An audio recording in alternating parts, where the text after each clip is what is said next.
and sober reflections and see whether his plea that it was his quest to save lives that caused him to do what he did should be sufficient to stop a criminal prosecution, or we should go ahead. Because, Evans, look, the Financial Management Act has some new set of offenses. Apart from the conventional causing financial loss, even right now, if you sign a contract and that contract creates an obligation for government to pay money, that act alone. So that is when you don't follow due process and you sign the contract which commits government.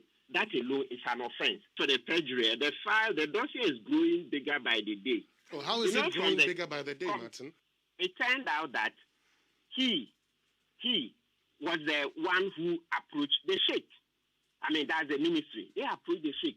Yeah, this man came out and said, it was the sheikh that approached the ministry. So one lie. Then another one, he stated that, he had tried government to government. So that is to say, to contact the Russian Foreign Ministry. It was when all his diligent efforts failed that he decided to deal with the Sheikh's office. It turned out that he signed the contract on the 9th of March. Then almost 2 months later, ending of April, 28th of April, that was when he then sought to contact the Russian Foreign Ministry. So one lie too many. I mean, this I don't remember the last time a minister did this. I mean, the barrage of, breaches of the law and the embarrassment. This is unprecedented. I don't think we've gone through this before. No. A public officer having breached all these laws and still has the audacity to hold on to the office. I mean, come on. He's making us look like a banana republic. I think, look, we beg His Excellency the President, he should just relieve this man of the post. The embarrassment is too much. Ernest Manu is not the best qualified person for that post. That is private legal practitioner Martin Pebu. So amidst these raging issues, Joy News is learning that the minister has taken leave. Elton Bobe is our presidential correspondent. He joins us on the line with details. Elton, when did the minister go on leave? Well, we can't point to a specific day, but we understand that he started somewhere last week. It's very unclear which particular day last week that he started. But when we got the information this morning, we've been running some checks, and what I picked from the Jubilee House is that he submitted a letter requesting that he is allowed to go on a 2-week leave, which was approved. And for that reason, somewhere last week he started this particular leave, and it's expected to be off so somewhere next week when he's expected to come back to work. Now, I've been checking his whereabouts, and what I picked in the afternoon is that he is in his constituency, Doma Central, where he is a member of parliament for that area.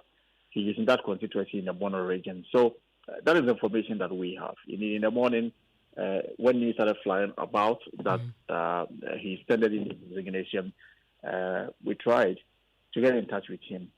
Now, the information we got from him was that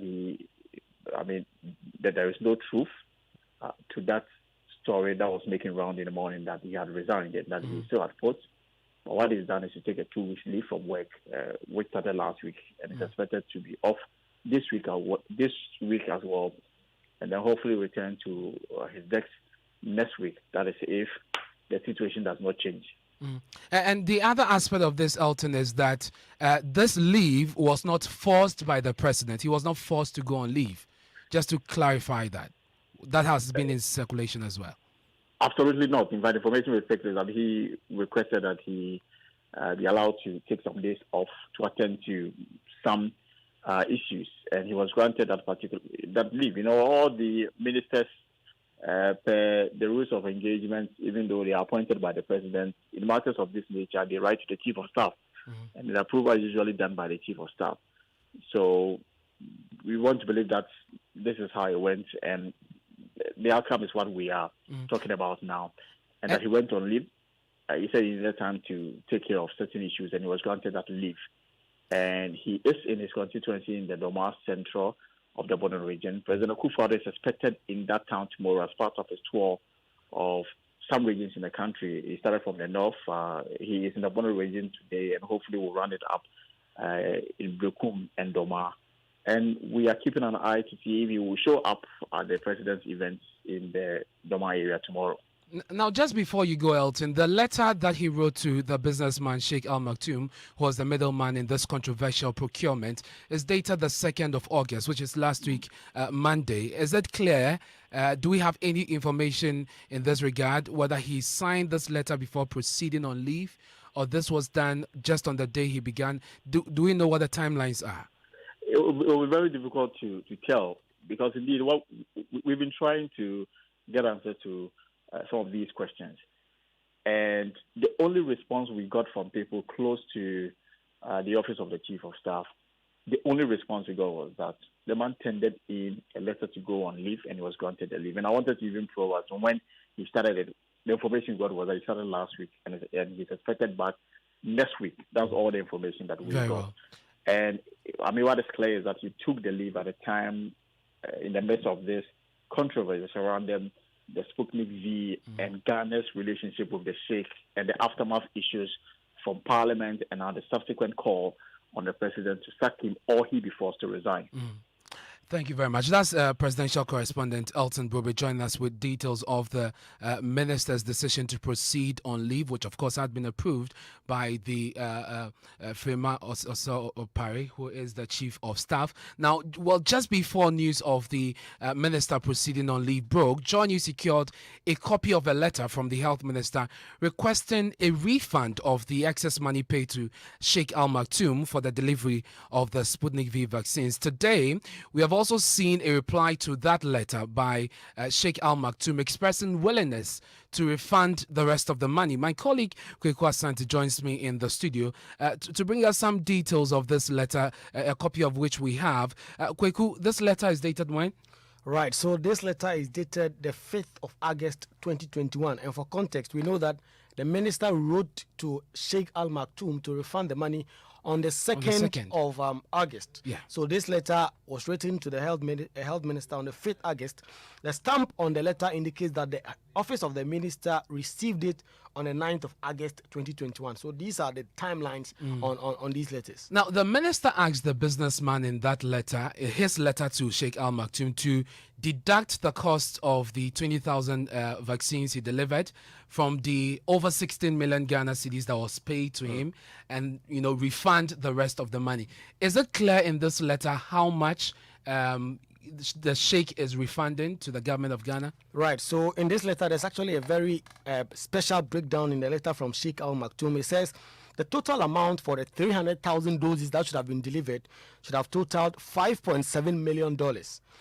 And then the 50% advance received, that the money that was received was 2,850,000. 2,850,000. Yeah. And the 50% advanced received in our accounts was 2,850,000. So the balance amount to be refunded to the government of Ghana is $2,470,000.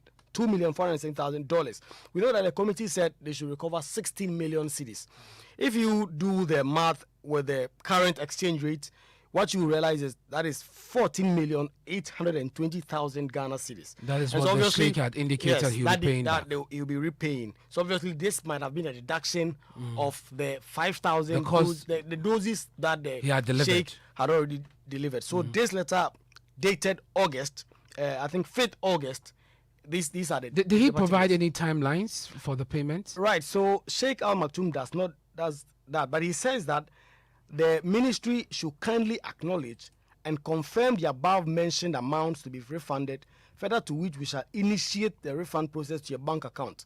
So please share with us bank details where the refund needs to be processed. Okay, good. Thank you very much. We've been checking with the finance ministry on whether or not the figure had been agreed by government, and whether the details of the account had been shared with Sheikh Al Maktoum for payment to be made, as well as timelines and all of that. Well, the information we have from our sources, very top, people at the ministry, is that as it stands now, all these transactions are happening at the Ministry of Health.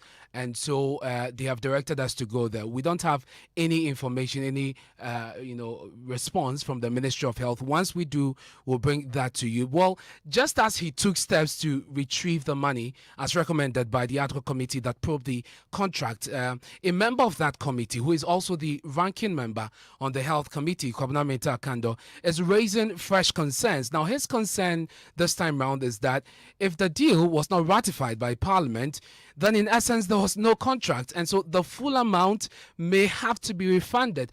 Listen to him. He gave me this interview on Joy News Prime. There are a lot. I think this should be the first phase of it. The state must get the money back. That should be the first phase of it. But let me try to create an analogy to the effect that if, excuse my language, a thief steals something and he brings it back, that doesn't mean he didn't steal. That doesn't mean there are a lot more questions to be answered, especially with regard to the minister responsible for finance. We had established that the contract didn't go through Parliament, so Article 1815 of the Constitution was not fulfilled.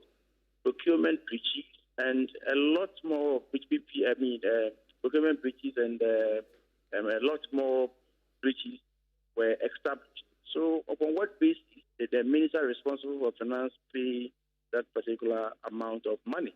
Because the minister also clearly admitted that the contract didn't go through cabinet. So there are a lot more questions to be answered. I must be very honest.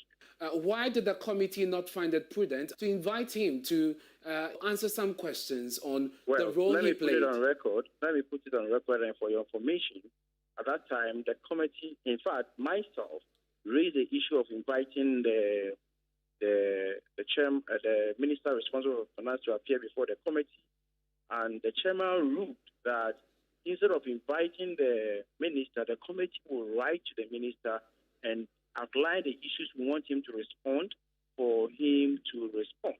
And we wrote to the minister, and the minister also brought his response. So it's not as though we didn't demand anything from the minister responsible for finance. So that is the truth of the matter. Again, the letter you have read is problematic. There are a lot more questions about that. You see, when you proceed on the assumption that the agreement is valid, the contract is valid, that is why you say they should do some deductions and refund some amount of money. But we have a lot of precedents, rulings from Supreme Court that indicate clearly that when an international contract doesn't get parliamentary approval, it is declared null and void, and it's as though that contract has never been executed. In that case, we don't pay anything. And so your suggestion is that the full amount should be refunded to the state? So I'm saying that there are a lot of questions around even the letter you are reading. This knee-jerk reaction would not suffice. But I just want clarity on that. Are you saying that based on the premise you have given us, that the contract in itself is not valid, the health minister will therefore have to refund all the monies involved to the state? It's a possibility. What do you intend to do when Parliament resumes on this issue? I intend to follow this issue to its logical conclusion and ensure that the state is not shortchanged. That is Kwabena Mensah Kando, the ranking member on the Health Committee of Parliament.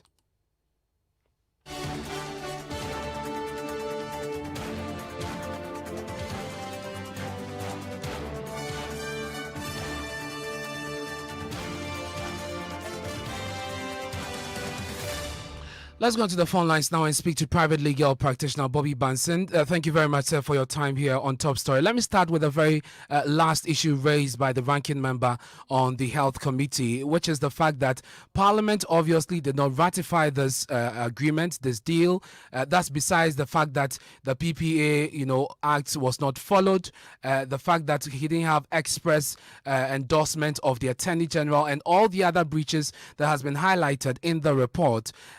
His suggestion is that the minister may perhaps have to refund everything because as far as the law is concerned, there was no deal. Is this something consistent with what we already know?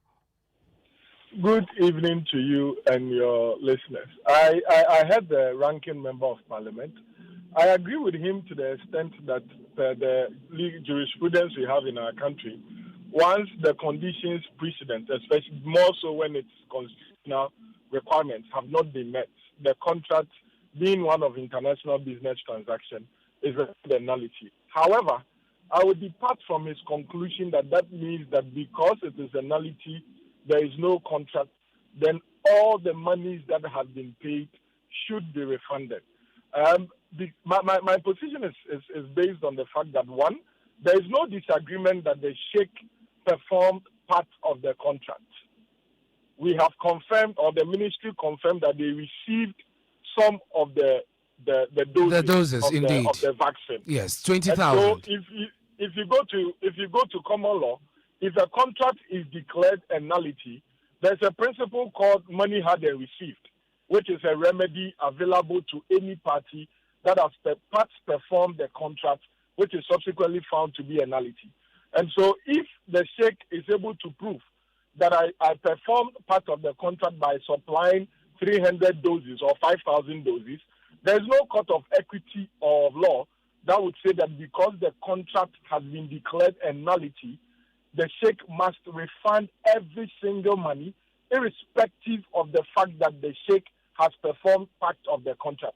That is not an equitable position. On the part of the Sheikh, I'm sure this argument would hold. But for the people of Ghana, whose representative did not approve of this, wouldn't they be right in demanding everything that was put into that contract? But the doses were supplied to the people of Ghana. The doses were received by the government or government officials on behalf of the people of Ghana. I have not cited a copy of the contract, if there was any, between the Sheikh's company and the Ministry of Health or the government of Ghana. But we must remember that there are two entities involved. This is a cross-border transaction. And let's just be mindful. In all the international cases that Ghana has been involved in, the Balkan energy case, for instance, which have been cited over and over again by those making this argument, well, even though the Supreme Court of Ghana held that the contract was a nullity, for which reason no obligations arose towards or to the government of Ghana, when the investor, which is Balkan, took us to international court or in an arbitral tribunal, they held that Ghana, once Ghana has received the benefit of that contract, irrespective of the fact that the Supreme Court of Ghana declared the contract a nullity, Ghana should pay. And Ghana paid. Ghana paid. And so if the Sheikh is able to prove in any forum that I supplied X amount of doses valued at X Ghana cedis or X dollars, there's no court of equity or no tribunal of equity that would say that he is not entitled to it. So yes, the people of Ghana may think that because it has been declared a nullity, then everything should be reversed. But in at common law and even in equity, it doesn't work like that. As long as there is evidence that the Sheikh part performed the contract. And so if you say that the minister, let us remember, the minister was not acting in a special capacity. He didn't, excuse my language, but he didn't take the vaccines for him and his household. It was on behalf of the people of Ghana. And so we have to separate the two situations. We can decide, or when I say we, the government of Ghana can decide to commence criminal proceedings or any civil action under any of our laws, our governance laws, Criminal Act, Special Prosecutors Act, the Financial Management Act, against the minister. Exactly, and I was going to come to that. Available. But it doesn't take away the fact that as far as this transaction is concerned, there has been past performance, to which extent that we cannot intend or decide to say that or think that we will be entitled to receive a full refund of the amount that was paid. So the minister certainly acted on behalf of Ghana, but he definitely had a responsibility, which was following due process. Yes. Failure to do that would attract, what could he be possibly charged with? Well, I heard Senior Martin Table speak about the provisions of our Financial Management Act and some provisions in our Criminal Act that goes towards causing financial loss to the states and what have you. I believe that those are options available to the Attorney General. I've heard people argue about perjury. And I said earlier to this network that these are criminal offenses. Some of the offenses under the Financial Management Act and even causing financial loss are strict offenses. So in criminal law, there are offenses that will require the intention of the party to commit the crime. And there are some offenses that are offenses by virtue of the fact that an act has been performed, irrespective of the intention. And so if the facts suggest that these kind of actions or these actions by the minister were undertaken by him with an intention to let the country loose or to defraud the state in consonance with other persons, I believe the Attorney General will prefer the appropriate charge.